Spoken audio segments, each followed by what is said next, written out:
शङ्कर जगगुरु यतीन्द्र चिन्मय श्रीदेशिकेन्द्र दयानन्द परम गुरु वन्दन स्वीकारो श्री गणेश नाम स्मरू श्री गणेश नाम स्मरू।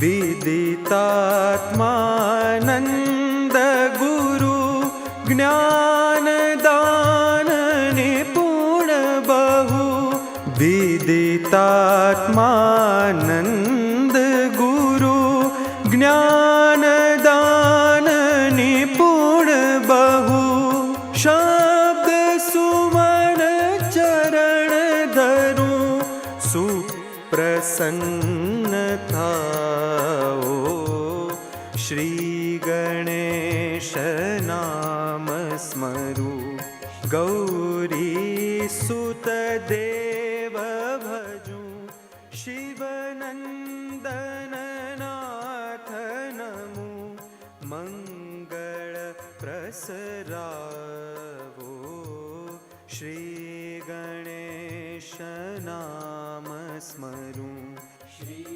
गणेश नाम।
ॐ सहना भवतु सहनौ भुनक्तु सह वीर्यं करवावहै तेजस्विनावधीतमस्तु मा विद्विषावहै।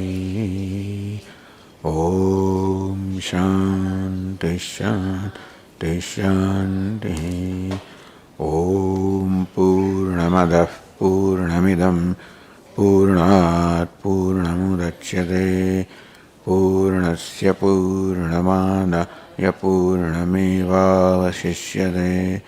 ॐ शान्ति शान्ति शान्तिः।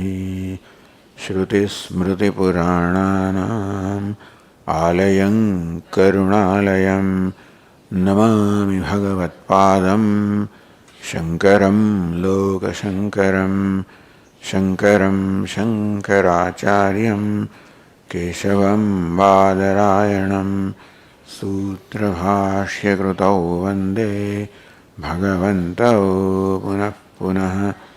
ईश्वरो गुरुरात्मेति मूर्तिभेदविभागिने व्योमवद्व्याप्तदेहाय दक्षिणामूर्तये नमः। चैतन्यं सर्वगं सर्वं सर्वभूतगुहाशयं यत्सर्वविषयातीतं तस्मै सर्वविदे नमः।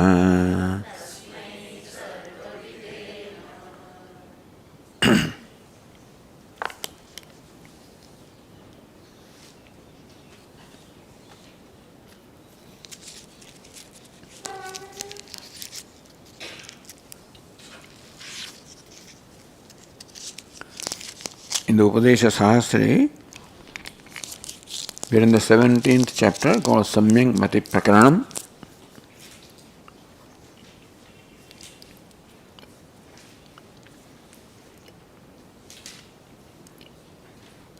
The teacher has been discussing, and now we are at a point where he is discussing the nature of knowledge. In the verse 49, for example, said, Atmaru videh karyam kriyadibhyo nivartanam. Atmarupa videhe, Atmarupa swarupa avadharanasya karyam. With avadharanam, ascertainment of Atma Swarupa, the essential true nature of the self, which is limitless, which is Brahman. Avadharanam, when that is ascertained, what does it do? Kriyadibhya nivartanam, a withdrawal from cessation of all the kriyas, all the duties, all the activities with agenda.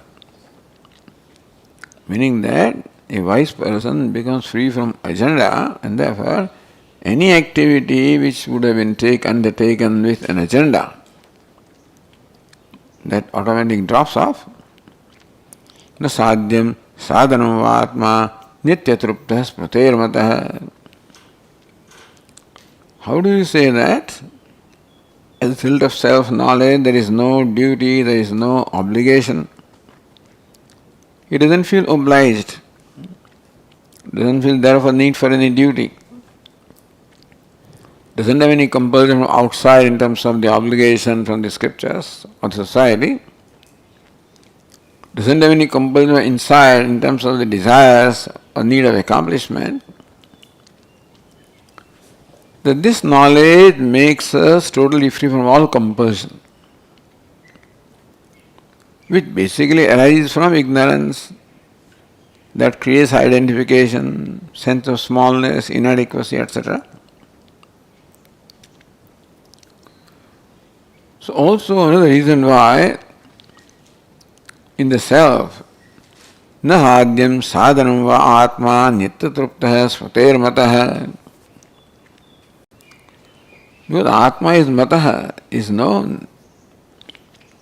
Shrutehe, smritehe, from the Shruti, from the Smriti, Nitya Trupto, Nirashraya, Bhagavad Gita says, Atmanyeva Atmana Tushtaha. That santushti, contentment, happiness or fullness is the nature of Atma. That being the case, what is already accomplished, now no sadhyam, nothing remains to be accomplished for this wise person. Therefore, there is no reason now that he has to hold on to any sadhanam also. When there is no destination to reach, then you are free from also the concern about the means leading to destination. So Atma is nitya trupta, therefore it is already siddha, and therefore there is no sadhana means, meaning that the Atma is free from the idea of the means and end, and when there is not there, the karma, the duties are not there.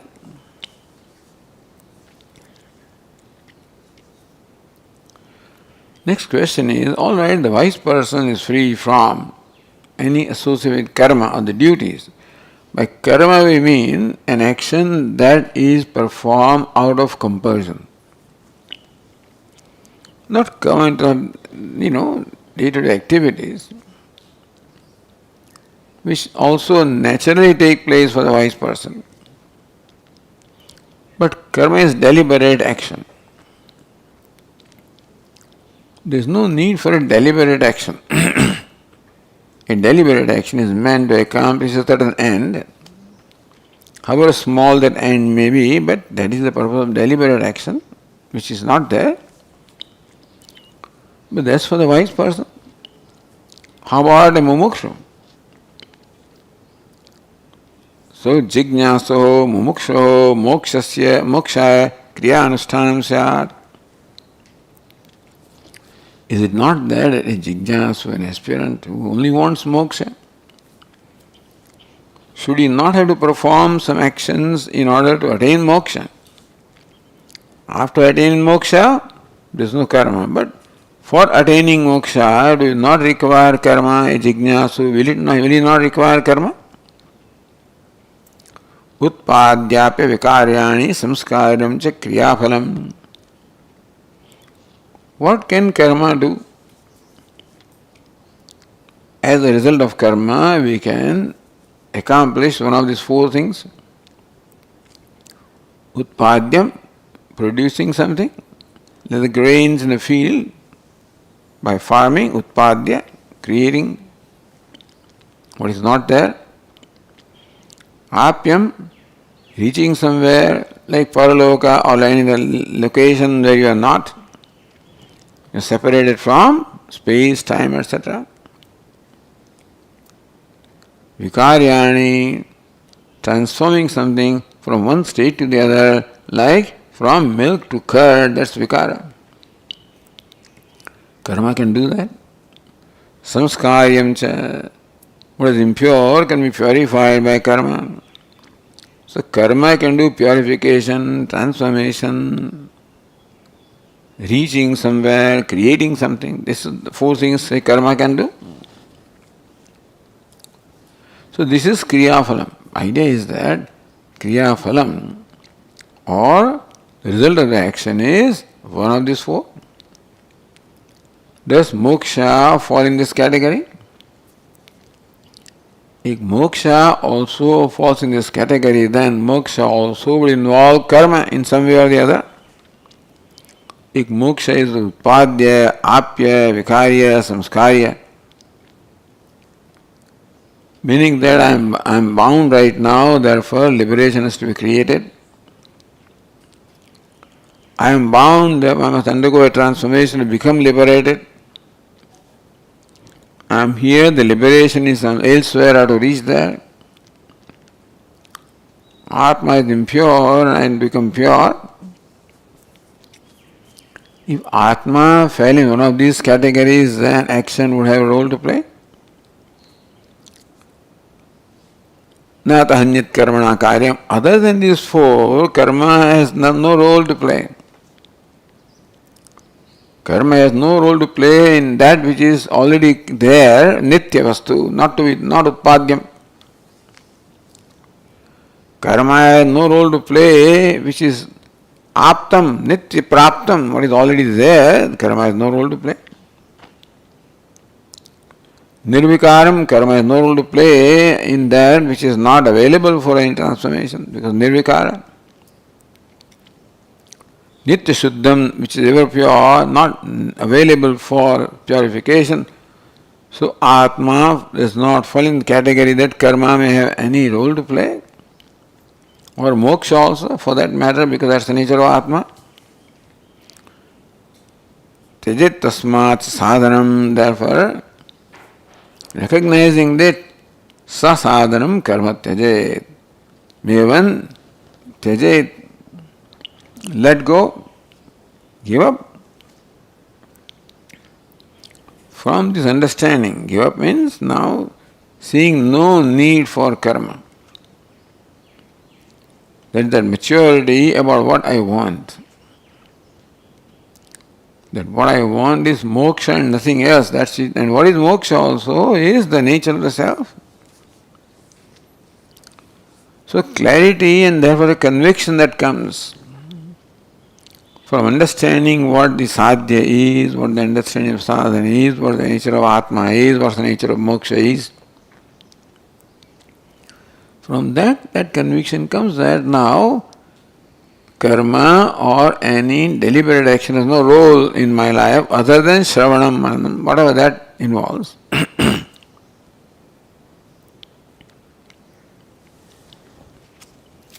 Is that all you need to do? Kim sasadhana karmatyagamatran mukti siddhi. So by giving up all the karma, do I attain moksha? Says no. Kim anyat kimapi kartavyam asti. So other than giving up the karma, Does anything remain to be done for moksha? Certainly.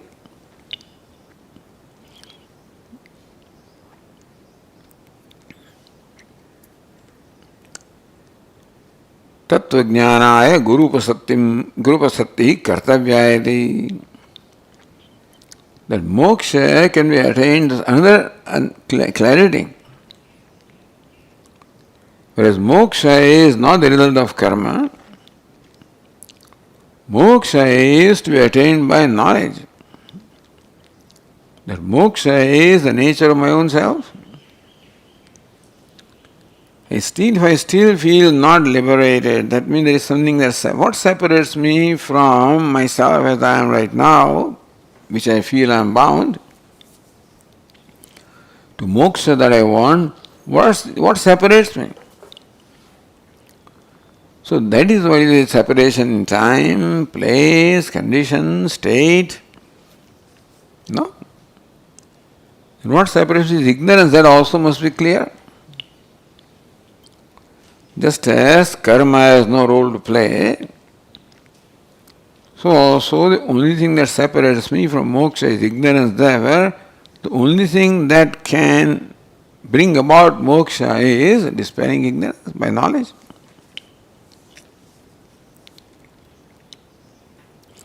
And knowledge has to be gained from the Guru. And for going to Guru, you must give up wherever you are right now. That setup must be given up. You may be in a setup of a society, in a family. What will prompt you to give up something? You find that what it is that you are in, or what it is that you are holding on to, is more creating pain and unhappiness for you than otherwise. Then there is an incentive of giving up. Giving up home, society, family and all the attachment and support structure, which people want. Because I have been seeing security in there, happiness in there, and therefore, how can I give that up? So in analysis of the support structure which I have presently, tapantatvat, anityatvat, atmanartatvat cha yabahi, samrutyatmanitam pritim satyarthi gurumashrayed. Satyarthi, the one desirous of satyarthi, means desirous of satya. Arthasya arthi means one who has artha or desire. Satyarthi, the one desirous of satya, truth. So that means one who has now preeti for satya, understand? I become arthi, a desire of something when I have love for that, isn't it? So preeti for the satya should exclude preeti for everything else. That's what the teacher says here. Right now there is preeti. Bahihi preetim. The preeti, that attachment or affection or love that one has for things other than oneself, bahyartha.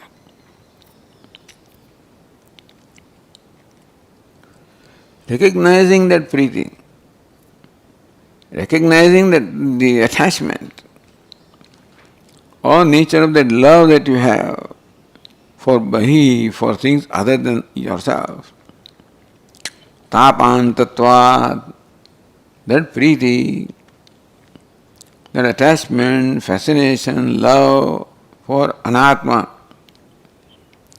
brings the word santapa. Tapa means santapa. Adhyatmik, adhibhautik, adhivik, all santapa alone it brings. It brings nothing but suffering. Anityatvat, that attachment, fascination, or looking upon something as source of happiness, anitya, that is not a steady thing or a lasting thing. You like something now, you don't like it later. Or someone likes you now, and they don't like you later. So Priti also anitya. Atma Sattvat, that you love somebody or somebody loves you, Atmatam Swatmatam, that self-centeredness is involved because the love is only for the self. Atma Sukamaya Sarvam Priyam Bhavati. Therefore, that is how it is.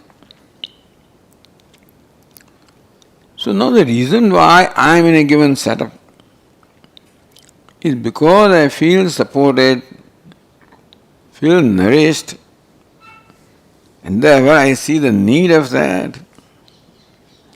Are you getting what you think you are getting? When the love for moksha has arisen,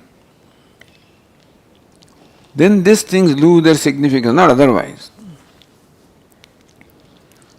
When there is a desire for something big, then all those small things lose their importance. So Satyarthi, when one has become Satyarthi, that keen desire for Satya has arisen, then Satya requires you to give up everything, which is all false, either Satyam Antam, Brahma Satyam, Jagan Mithya. So you cannot hold on to two things. Therefore, that Mithya has to be given by recognition of Mithyatvam, nothing else. So Priti must be there, but the Priti that one has for this Mithya, Tam Pritim Atmani Samrutya, discover that love of the self, that is self that you love, therefore those things become lovable. Recognize that in all the love that you have for anything, what is really involved is the love for the self. So that is our samrutya. Thus, withdrawing all that love for oneself, discovering that all that love is really love for oneself. That is how you give up that sasadhanam karma. Karma you cannot give up unless you give up the responsibility, that you cannot give unless you give the claim. So that attachment goes away, then responsibility goes away. Therefore, Satyarthi Guru Mashrayet. Now he is free from all the connections here, which connections were a result of attachment. Whatever connection a person has with the world is all based on attachment. Recognizing that the ultimate is attachment for self, that is what is reflecting here. There is no attachment for anything else that is independent of attachment for self. It's all nothing but the manifestation of attachment of self. Recognizing that. Thus become free from all attachment. That is when you can live. So karma is given up by intellectual recognition that I don't need anything, and then this is given up by emotional things. Attachment is at emotional level. So discovering attachment for the self enables this satyarthi to give up, become free from attachment for the world. Guru Mashrayet, he must take refuge to a Guru.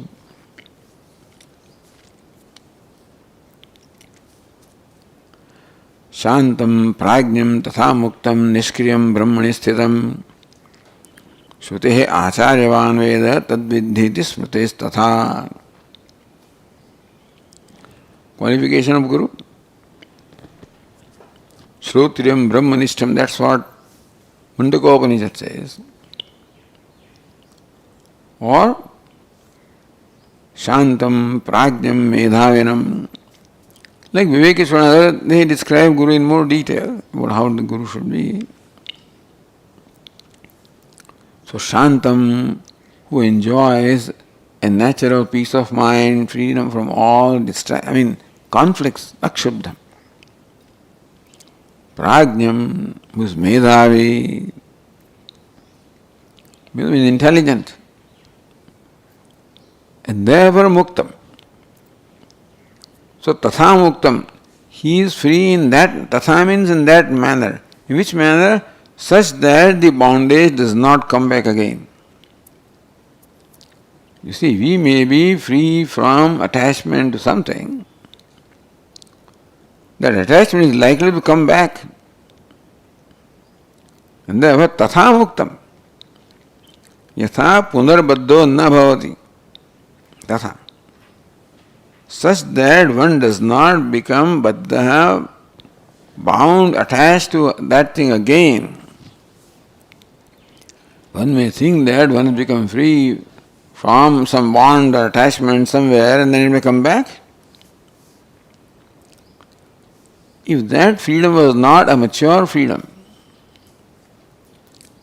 if my detachment is conditional detachment, then I am detached because of this, so forth. Then, if the condition changes, the detachment turn to attachment.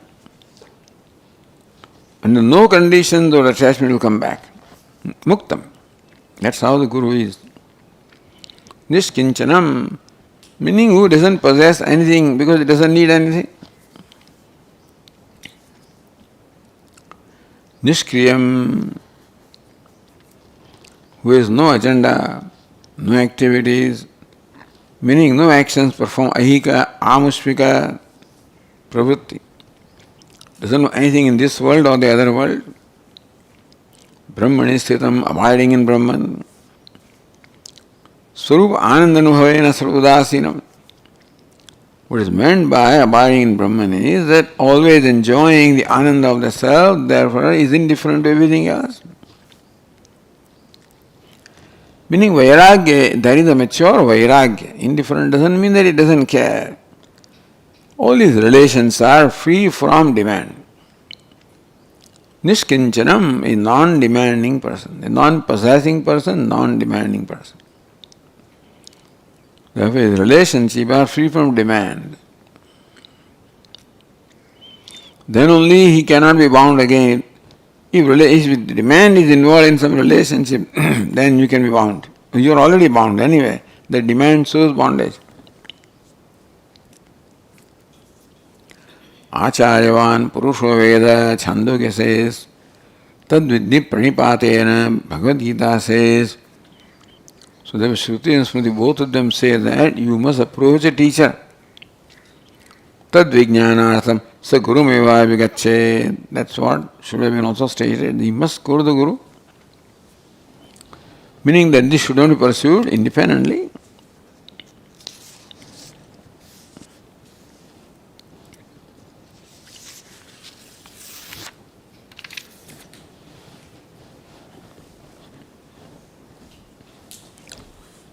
So, Guru Upagamanen Phalam. What's the phalam? The result, the reward of approaching the Guru. Sa Guru Tarayed Yuktam Shishyam Shishyagunanvitam.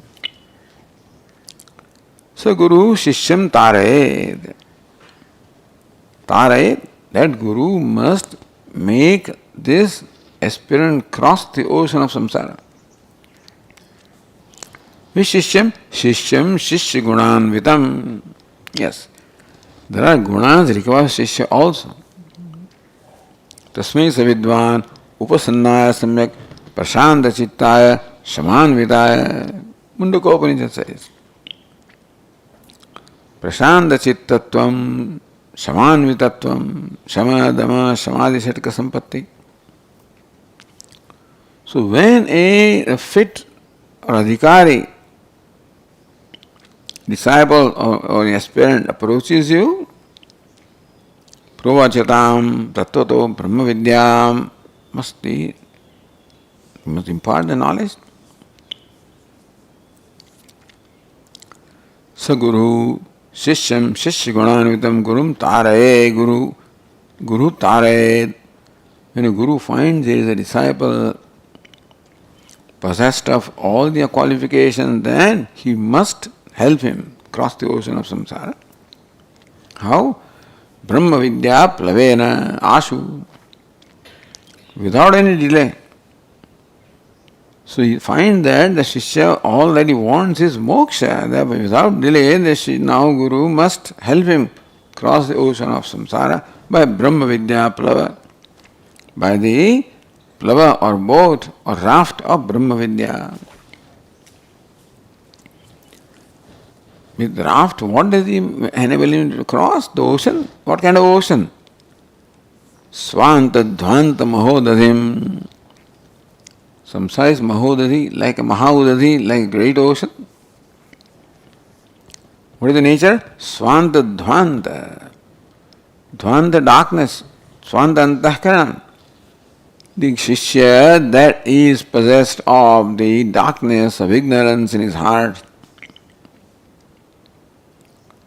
No, that is the only obstacle remaining, understand. Avidya, kama, karma. Avidya brings about kama, the desire that brings about karma. If avidya is present with the symptoms of kama, karma, then merely jnana will not help. So therefore, this other, kama and karma has gone away because kama has gone away.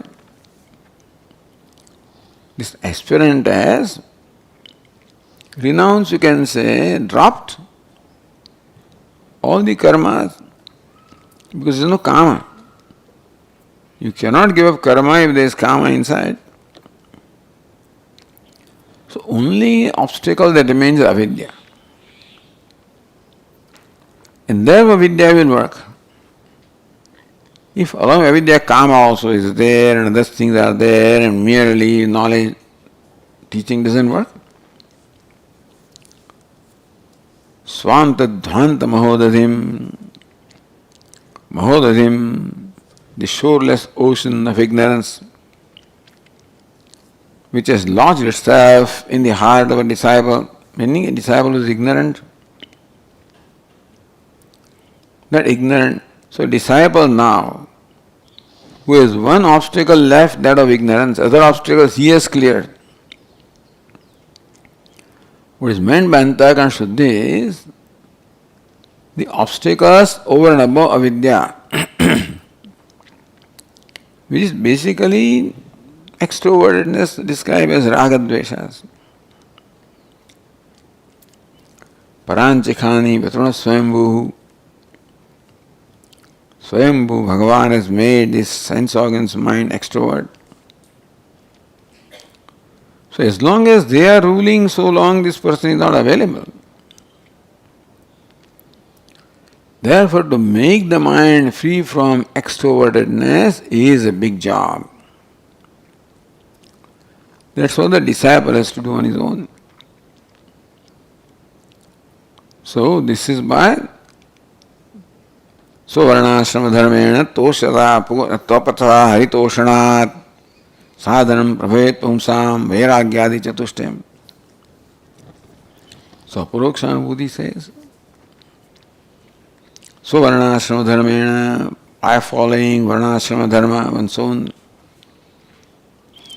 tapasa, our life of austerity, haritoshanat, worshipping Ishvara.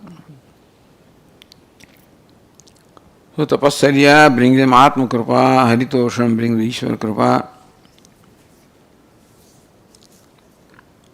Varnashrama Dharma brings them Jagat Krupa. He is tuning up. By Dharma, he is tuning up with Dharma, tuning up with Atma, tuning up with Ishvara. Sadhanam prabhavet pumsam vairagyadi chatushtayam. Sadhanam, beginning with vairagya, prabhavet, it manifests in the heart of this aspirant. So now what is needed is only Brahma Vidya. Brahma Vidya plavena ashu tare shishyam. Therefore, without any delay, the Guru should help the disciple cross the ocean of ignorance with the raft of knowledge. What's the nature of imparting this knowledge? Now, see, this is being said again and again in different ways. Knowledge, imparted by Mahavakya Tattvamasi. Tad Brahma Tvamasi. You who looks upon yourself as Jiva is in fact that Brahma. What is Brahma? Jagat Karanam. Tad Jagat Karanam Brahma Tvamasi. Not when teacher says you are Brahman, no, don't tell me, I can't be Brahman. So not the way you think you are. Therefore, first you must deliberate upon who you are. Teacher helps the disciple. Deliberate upon the nature of the self, called Tvampada. So what is Tvampada? Consciousness. What is consciousness? Drushti, sprushti, shruti, ghrati, mati, vijnati, evacha, shakta, anyasya vidyante. Pay attention to your own mind. Mind assisted by sense organs of perception takes on taking different forms. Takes on different forms. Drushti in association with the organ of perception. Eyes, drushti, the mind assumes the vritti of sight. Sprushti, touch. Shruti, hearing, listening. Ghrati, smelling. And then mind. Mati, thinking. Vijnati, knowing. So this consciousness in association with these things. Consciousness, first of all, enlivens the mind. Even before the aham vritti. Chhayahankayo ekyam taptayah pindamanmatam. So first of all, the consciousness enlivens aham vritti, which is subtlest. Then vijnati, then buddhi. Then mati, then manah. Then drishti, spruti, then the sense organs. In that sequence, the consciousness enlivens this upadhi. Deha, Chaitanya-tamaka, that is how the Deha also becomes Chaitanya, becomes life. So recognizing consciousness, all of this. In all the activities called drishti, shruti, sprushti, ghrati, whatever, mati, vijnati, all different states of mind. Or rather, the teacher says different states of consciousness. Meaning Satchidananda. So how you constantly experience the Atma? We experience the Atma, which is consciousness, and that or the Atma or consciousness keeps on manifesting himself as seeing, hearing, tasting, touching, thinking, knowing, etc. All these vrittis or states of mind which are there, which we experience constantly. The teacher says, understand that they are all nothing but the states of consciousness. The consciousness has taken all those states.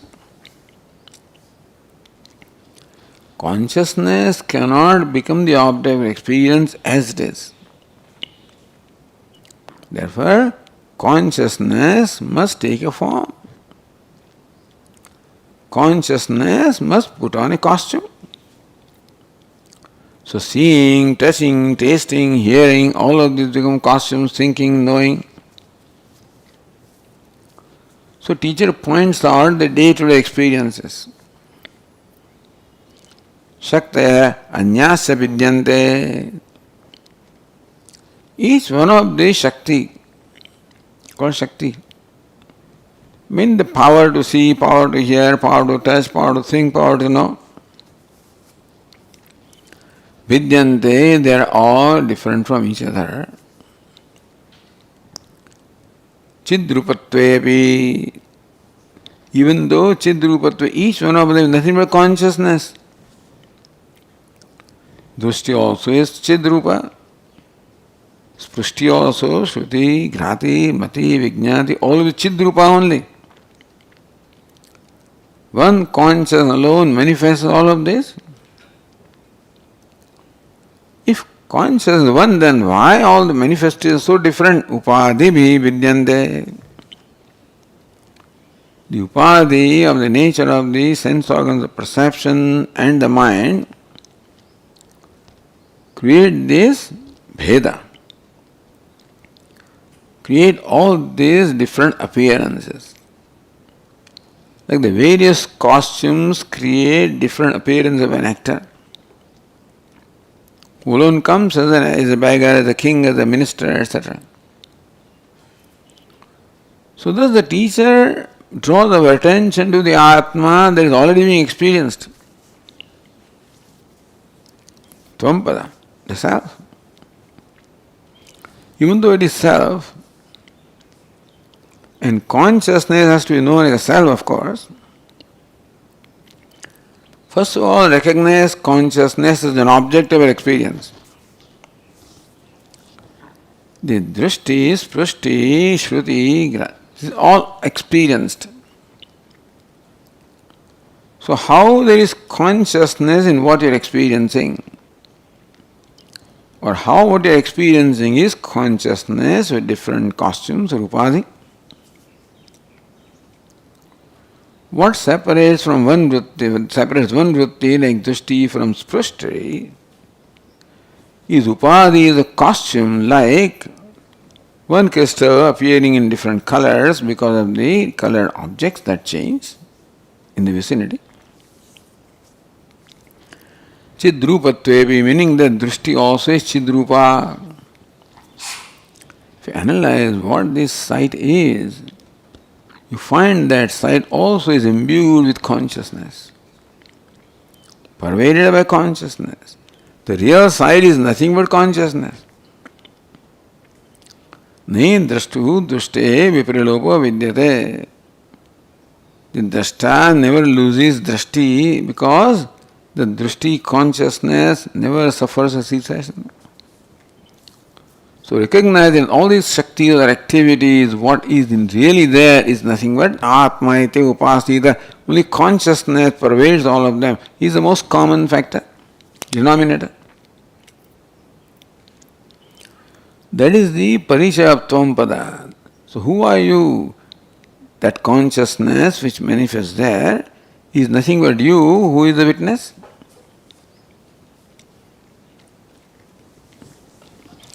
Evam Atma Tvampadasa iti pratham grahayet. So anugata prakasha svabhava Atma.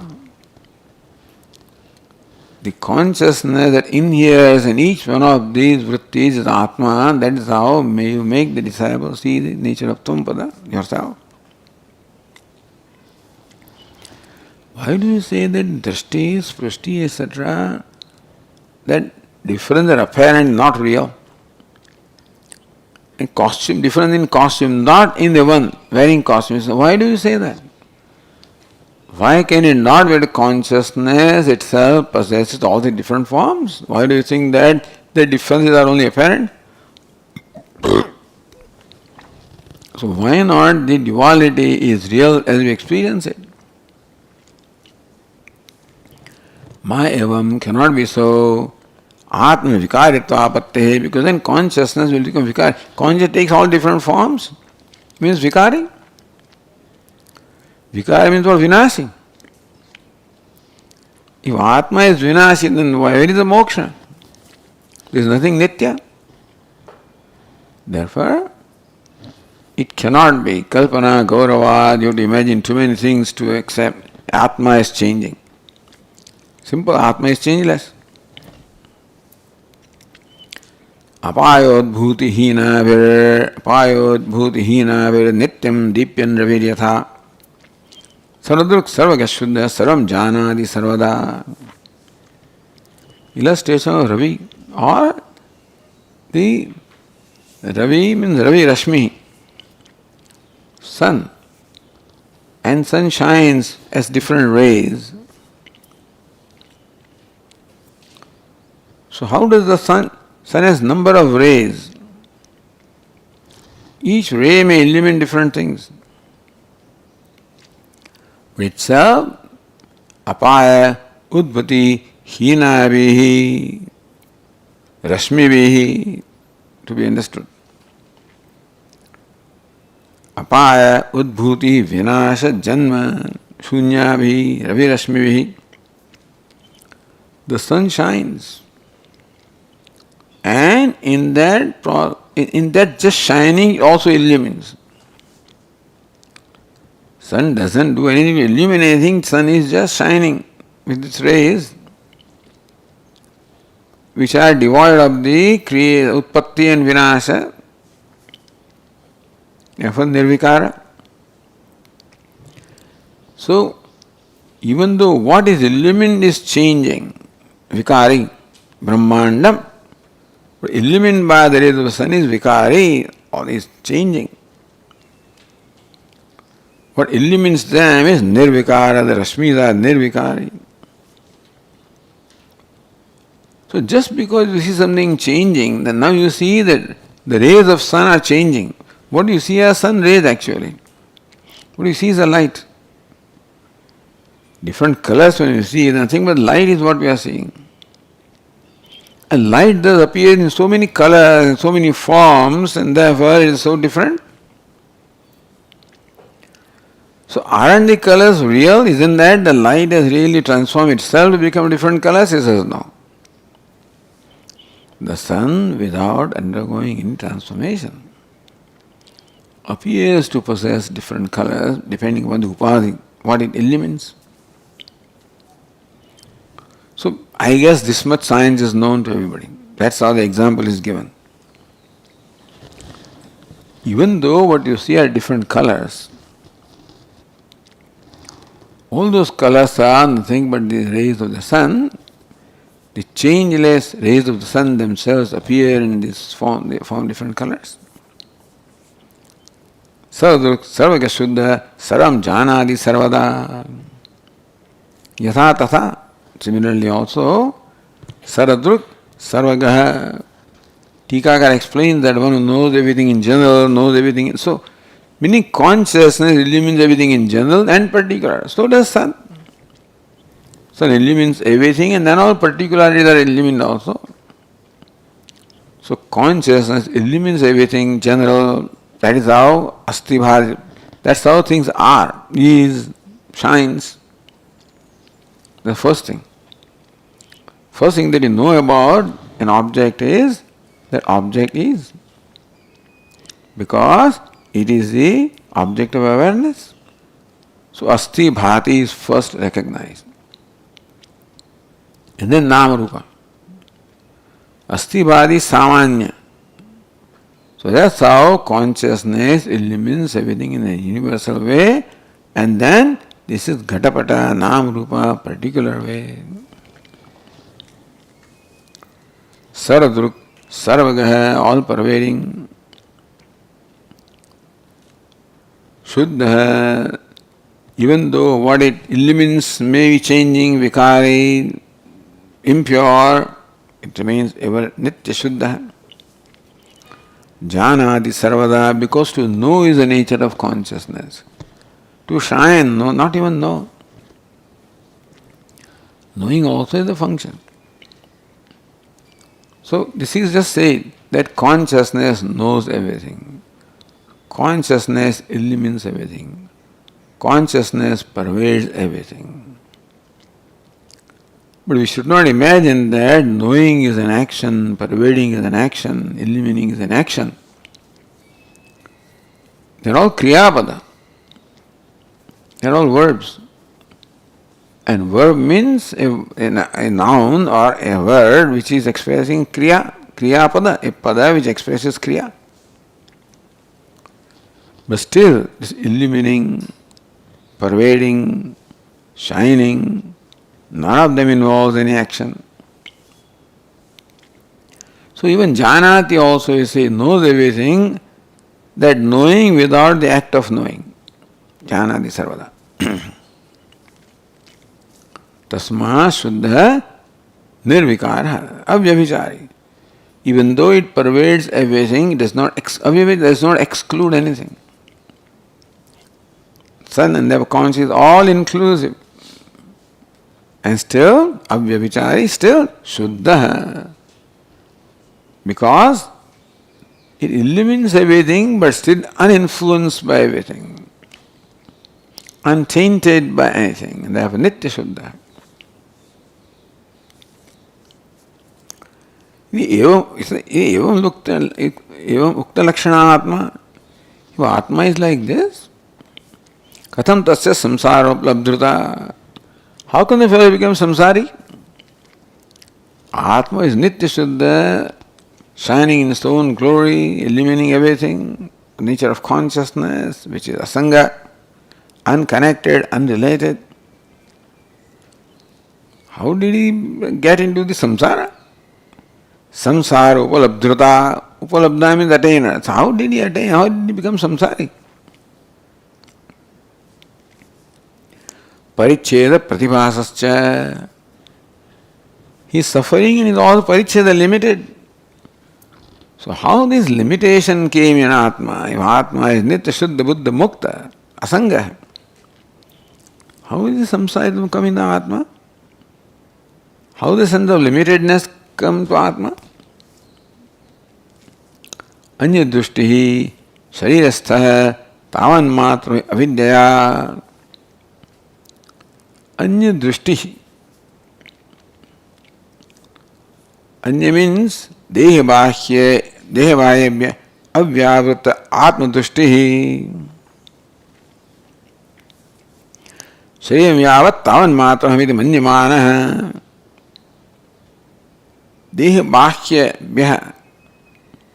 So Deha etc., which is all Bhashya or external to Atma, means Anatma. Avyavruta Atma Drushti. One whose identification is not gone from Deha and other things. That means one who possesses Atma, Why is it explained this way? Because it is subject to going away. This Anya Drushti can become Swadrushti. So far, the identification is not gone. Because of identification, that he has as though become a samsari. Which identification is subject to, giving up. Tadga dharma atmano dharmavatva drushti. How did samsaritvam come? So two things, ignorance, avar and vikshepa. Anya drushti is vikshepa. So identifying with anatma, looking at anatma as one's own self, which arises from the ignorance of the atma. So not only ignorance, avaram, but vikshepa. Anya drushti is vikshepa. Look at anya is atma, is called anya drushti. Anya means bahihi, other than atma. So therefore, atmana dharmavatva drushti. Therefore, taking dharmas of deha etc. is dharma of atma. So dharmi adhyasa is there and dharma adhyasa is there. Dharmi adhyasa taking body to be atma. Dharma adhyasa looking at dharma, body as one's own dharma. So it is because of ignorance that causes identification, meaning that causes adhyasa. Superimposing the sense of selfness upon what is not self. Atmatvam upon anatma. This is what the vikshepa does. That's how Vedanta explains samsara. Then only avidya can only be the cause of samsara if this is how the setup is. Avidya means avara and vikshepa. Where vikshepa or adhyasa is only the result of avaranam and nothing else. That taking myself, parichindatvam, that I look upon myself as a parichinna samsari. Only when that samsara projected has no reality at all, the sense of samsaritva or myself has no reality other than simply imagination, kalpana. How do you imagine? So Vedanta gave a model or gave an explanation. That I feel a sense of limitedness, in that limitedness I feel I was born, etc. We find that all those are dharmas of anatma. The parichinnatvam, the sense of smallness I feel about myself, is I equate myself with anatma. Looks like I was born, I am growing, I am dying. So all the complexes that this individual samsari entertains, that shows that this complex is come from the taking anatma to be atmas. That's how this model came, I'm sure. What is the name of samsaritam? All various complexes are called samsara. Sukhiyam, dukhiyam, kartaham, bhoktaham, pita, mata. They are all complexes. Hridaya granthi. Like granthi, joining of the two things, atma, anatma. So somehow that joining takes place. So Vedanta is this is the most intelligent way of understanding that all these complexes have no basis. All these complexes I am entertaining about myself, have no reality in I, they are all projected upon me. So idea of projection came. Adhyasa came. Tadatmya. That's the only way you can explain what you are feeling. Meaning that the samsaritvam of Atma is impossible. Anirvachaniya means it can't be explained. The one that is Nitya Shuddha Buddha Mukta Brahman, limitless, feeling limitedness is inexplicable. So examine what is the nature of limitedness. I was born, I am dying. Oh, that's the nature of body. I am happy and unhappy, that's all mind. So you realize that all these complexes can be traced to taking the body, mind, sense complex as self. That's called identification, adhyasa, ignorance. So anyway, I'm not saying that that's how Vedanta arrived at this, but this is how you can see that this is a very clear and logical way of explaining samsaritva apatti.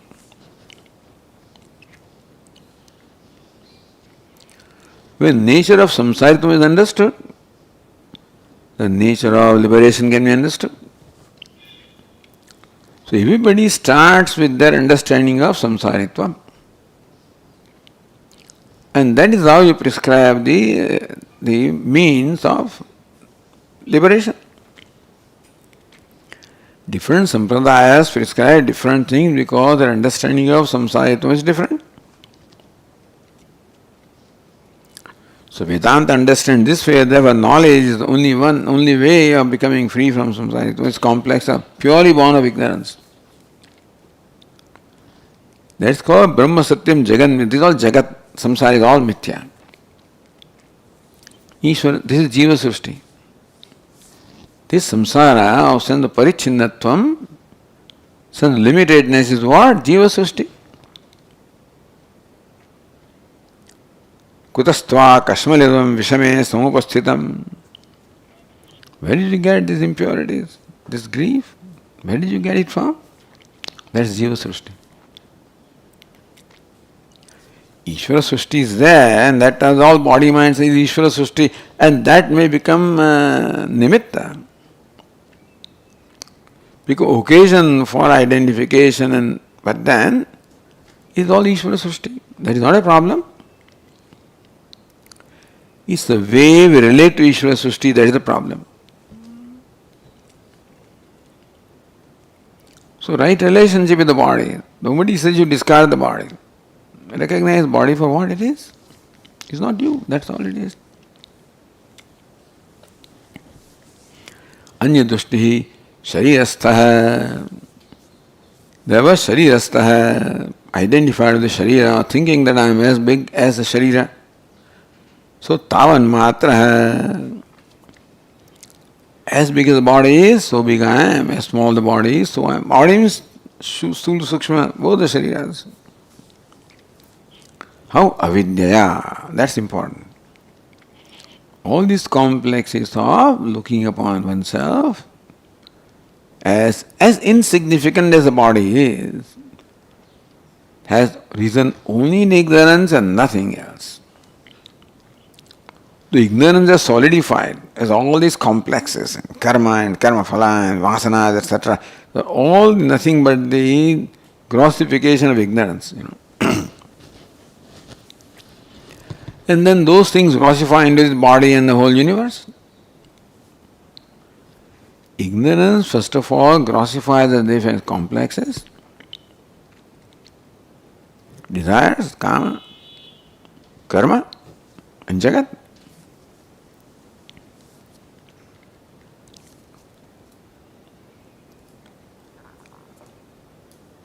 So, do you have a drishtanta to explain this? Upama is given, a simile is given.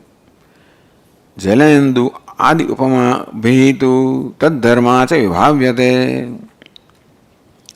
How can it be that something appears to be different, something appears to possess dharma that it doesn't have? How can it happen? Atma does not have parichinnatvam, does not have limitedness at all. How come something that is totally free from limitation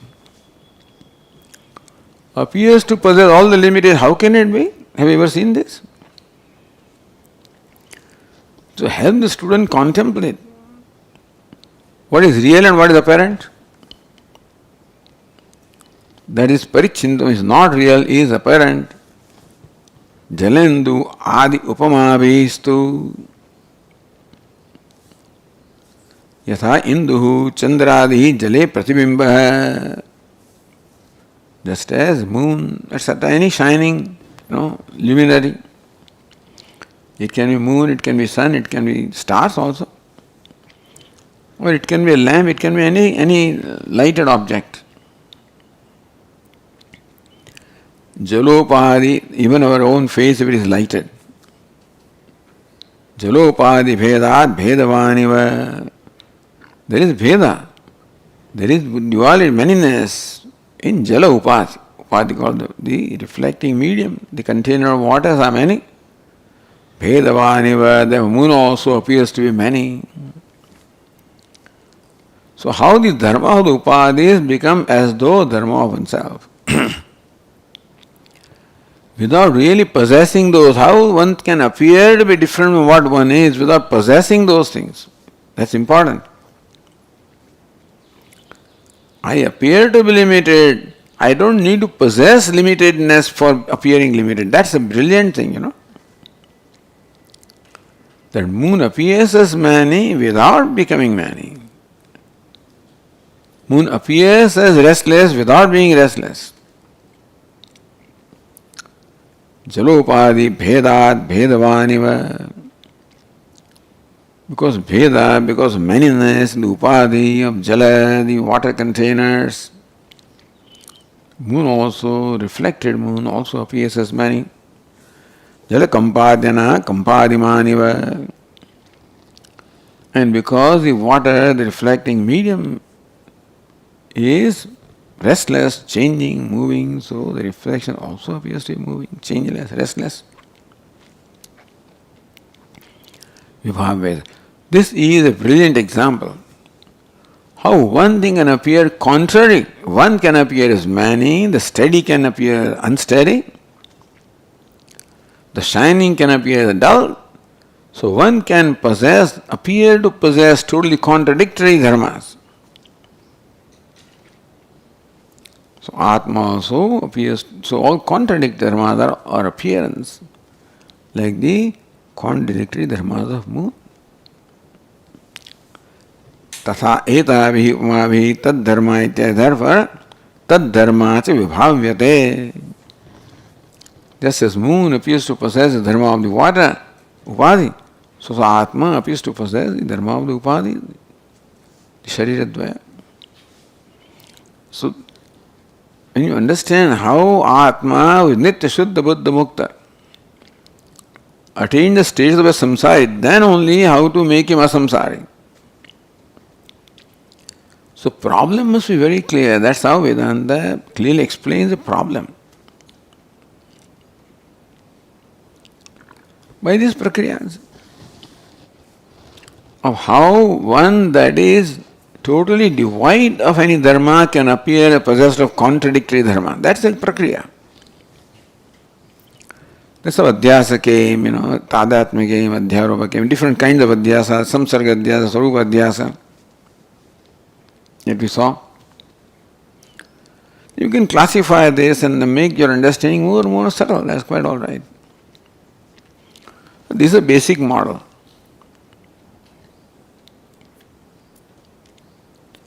So, katham tasya samsara upalabdhrita. Atma is like that. How samsara upalabdhi came? That's explained in verse 56. We'll continue.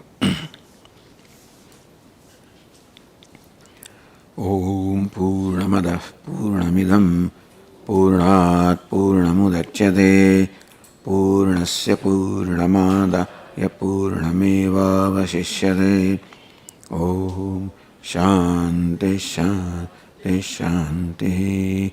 Shankaram Shankaracharyam Keshavam Badarayanam Sutrabhashya Krutau Vande Bhagavantau Punah Punah Ishvaro Gururatmedi Murti Bheda Vibhagine Vyomavad Vyapta Dehaya Dakshinamurtaye Namaha. Om Shanti Shanti Shanti. Hari Om. Shri Gurubhyo Namaha. Hari Om.